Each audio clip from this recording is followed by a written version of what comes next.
साथियों, जब चंद्रयान 3 पृथ्वी से 173 किलोमीटर की दूरी पर था, तभी कुछ ऐसा हुआ जिससे इसरो को चंद्रयान 3 के थ्रस्टर्स को चालू करना पड़ गया और इसरो ने चंद्रयान 3 की दिशा को भी बदल दिया। इस घटनाओं के साथ एक बार फिर पूरी दुनिया की निगाहें चंद्रयान 3 की ओर हो गई हैं। लेकिन आखिर ऐसा क्या हुआ था जो इसरो को इतना बड़ा कदम उठाना पड़ गया? आइए इसके बारे में जानते हैं। दरअसल दोस्तों, आपको बता दें कि इसरो का पहले से निश्चित किया हुआ एक काम था जिसे इसरो ने अंजाम दिया था और इसरो के वैज्ञानिकों को पहले से ही इस पूरे घटनाक्रम के बारे में पता था। इसका कारण जानने से पहले आपको अंतरिक्ष से जुड़ी कुछ बातें जाननी होंगी, तभी आप इसरो के ऐसा करने के पीछे का राज समझ पाएंगे। असल में दोस्तों, जब भी कोई यान पृथ्वी से लॉन्च किया जाता है तो वो सीधा अपने लक्ष्य तक नहीं जाता, बल्कि सबसे पहले वो अंडाकार कक्षा में पृथ्वी की परिक्रमा करता है। कभी वो पृथ्वी के बहुत नजदीक चला आता है तो कभी बहुत दूर चला जाता है। जब वो पृथ्वी के सबसे नजदीक रहता है तो उस समय पृथ्वी की सतह और उस यान के बीच में जितनी दूरी रहती है उसे पेरिगी कहते हैं, और जब वह पृथ्वी से बहुत दूर होता है तो उस समय पृथ्वी की सतह और उस यान की जितनी दूरी रहती है उसे एपोजी कहा जाता है। अगर आपने 2019 में आई अक्षय कुमार की मिशन मंगल देखी होगी तो आप पेरिगी और एपोगी को आसानी से समझ पा रहे होंगे। जब आप सोच रहे होंगे कि इन बातों का चंद्रयान 3 से क्या लेना देना, तो हम आपको बता दें कि 14 जुलाई को हुए चंद्रयान 3 के लॉन्च में फैट बॉय यानी कि LVM-3 M4 रॉकेट लॉन्च के करीब 17 मिनट बाद चंद्रयान 3 से अलग हो गया था। इन 17 मिनट में ही फैट बॉय ने चंद्रयान 3 को उसकी निर्धारित कक्षा में पहुंचा दिया था। लेकिन ये कक्षा आखिर थी कौन सी और इसकी पेरिगी और एपोगी क्या थी? तो दोस्तों, फैट बॉय ने चंद्रयान 3 को जिस कक्षा में पहुंचाया था उस समय उसकी सबसे कम दूरी यानी पेरिगी 170 किलोमीटर और सबसे ज्यादा दूरी यानी एपोगी 36,500 किलोमीटर थी, और तब चंद्रयान 3 इसी कक्षा में पृथ्वी की परिक्रमा कर रहा था। अब दोस्तों, आप सोच रहे होंगे कि चंद्रयान 3 को चांद पर जाने के लिए बनाया गया था, न कि पृथ्वी की परिक्रमा करने के लिए।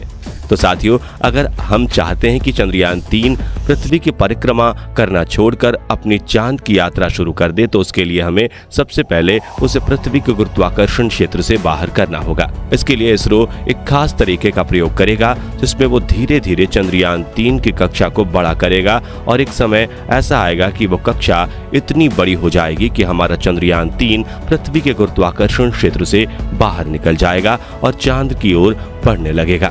यानी चंद्रयान 3 पृथ्वी के चारों ओर परिक्रमा करने का चक्कर धीरे धीरे बढ़ाता जाएगा और एक चक्कर ऐसा होगा जिसमें चंद्रयान पृथ्वी से काफी दूर और चंद्रमा के नजदीक होगा, जिसके बाद हमारा चंद्रयान पृथ्वी को छोड़कर चंद्रमा की परिक्रमा करना लगेगा और इसी चक्कर में चंद्रयान और चंद्रमा के बीच की दूरी मैक्सिमम होगी, जिसके बाद चंद्रयान की यह परिक्रमा धीरे धीरे कम होती जाएगी और एक समय ऐसा आएगा जिसमें चंद्रयान की चंद्रमा से दूरी महज 30 किलोमीटर होगी, जिसके बाद चंद्रयान 3 को चंदा मामा की धरती पर उतारा जाएगा। लेकिन साथियों, यह काम जितना हमें सरल लग रहा है इतना सरल नहीं है। इसमें कई रहस्यमय घटनाओं का सामना करना पड़ता है। आइए इसे थोड़ा और ढंग से समझते हैं। दोस्तों, अपने पूरी प्रक्रिया तो समझ ली, लेकिन आप ये नहीं समझ पाए होंगे कि चंद्रयान 3 तो अभी अंतरिक्ष में है, फिर इसरो इसकी कक्षा को बदलेगा कैसे? तो आइए हम आपको पहले इसका जवाब दे देते हैं। दरअसल इसरो को पहले से ही इन सभी बातों का पता था, इसलिए इसरो ने चंद्रयान 3 की दिशा और कक्षा बदलने के लिए उसमें थ्रस्टर्स लगाए थे। इन थ्रस्टर्स को चालू करके इसरो चंद्रयान 3 की दिशा और गति को नियंत्रित कर सकता है। जब चंद्रयान 3 को लॉन्च किया गया था और उसे अंतरिक्ष में पृथ्वी की कक्षा के अंदर छोड़ा गया था तो उस समय वो 170 किलोमीटर पेरिगी और 36,500 किलोमीटर एपोगी पर पृथ्वी के चक्कर लगा रहा था, और तभी इसरो की तरफ से चंद्रयान 3 के थ्रस्टर्स चालू कर दिए गए। इस समय इसरो चंद्रयान 3 के कक्षा बदलने की प्रक्रिया को शुरू कर रहा था, जिसे अंग्रेजी में अर्थ बाउंड फिरिंग कहते हैं। इसकी पुष्टि इसरो ने 15 जुलाई 2023 को किया अपने ट्वीट में। इसरो ने अपने ट्वीट में बताया कि चंद्रयान 3 की अर्थ बाउंड फिरिंग 1 को सफलता के साथ पूरा किया जा चुका है और चंद्रयान 3 में लगे सभी उपकरण बढ़िया ढंग से काम कर रहे हैं। अर्थ बाउंडिंग फिरिंग 1 के बाद चंद्रयान 3 की पेरिगी 170 किलोमीटर से बढ़कर 173 किलोमीटर हो गई, वहीं इसकी एपोगी 36,500 किलोमीटर से बढ़कर 41,762 किलोमीटर हो गई है। इसरो प्रमुख ने बताया कि अपनी पूरी यात्रा के दौरान 5 बार चंद्रयान की कक्षा बदली जाएगी। 17 जुलाई को किए गए ट्वीट में इसरो ने बताया कि इसरो ने सफलता के साथ चंद्रयान 3 को दूसरे अर्थबाउंड फेयरिंग 2 को भी कर लिया है। इसी के साथ साथ अब चंद्रयान 3 226 किलोमीटर की पैरगी और 41,600 किलोमीटर की अपोगी पर पृथ्वी की परिक्रमा करने लगा है। इसरो ने 18 जुलाई को किए अपने ट्वीट में बताया कि चंद्रयान 3 की अर्थबाउंडिंग फेयरिंग 3 को भी सफलता के साथ पूरा कर लिया गया है। चंद्रयान 3 अब अपनी तीसरी कक्षा में प्रवेश कर चुका है। अपनी इस तीसरी कक्षा में चंद्रयान 3 की पैरगी 228 किलोमीटर और अपोगी 51,400 किलोमीटर है, जिस पर यह वर्तमान में पृथ्वी का चक्कर लगा रहा है।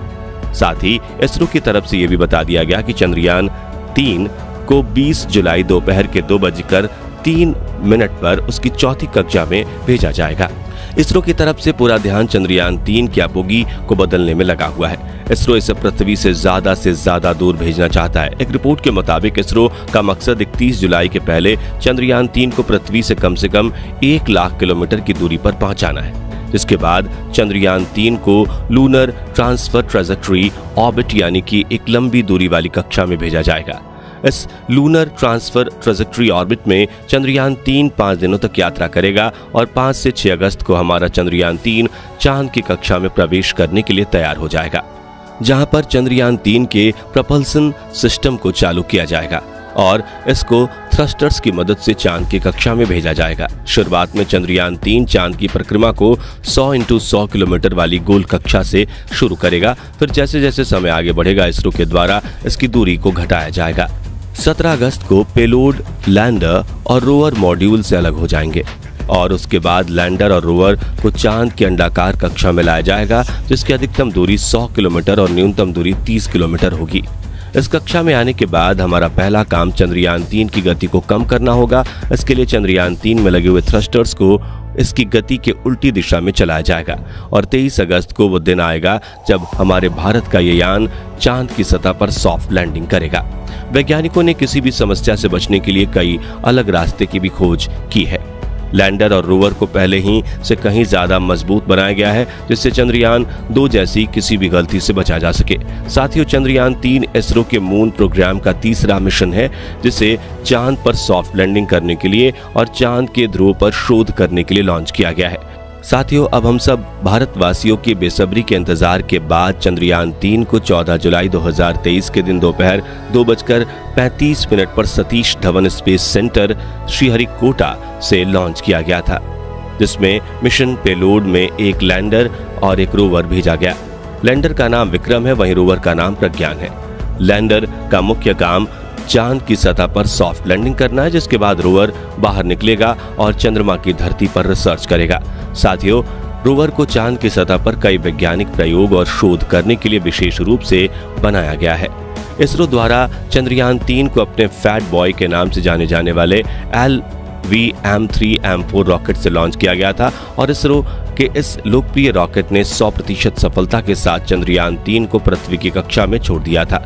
तो दोस्तों, ये थी चंद्रयान 3 मिशन से जुड़ी कुछ महत्वपूर्ण बातें और जानकारियां जिन्हें आपको और हम सब भारतीयों को जानना जरूरी है। अगर आप भी चांद पर चंद्रयान 3 की सॉफ्ट लैंडिंग करवाना चाहते हैं तो वीडियो को लाइक करें और चैनल को सब्सक्राइब करें। बाकी आज के लिए बस इतना ही। जल्दी ही मिलते हैं ऐसी ही एक और इंटरेस्टिंग वीडियो के साथ।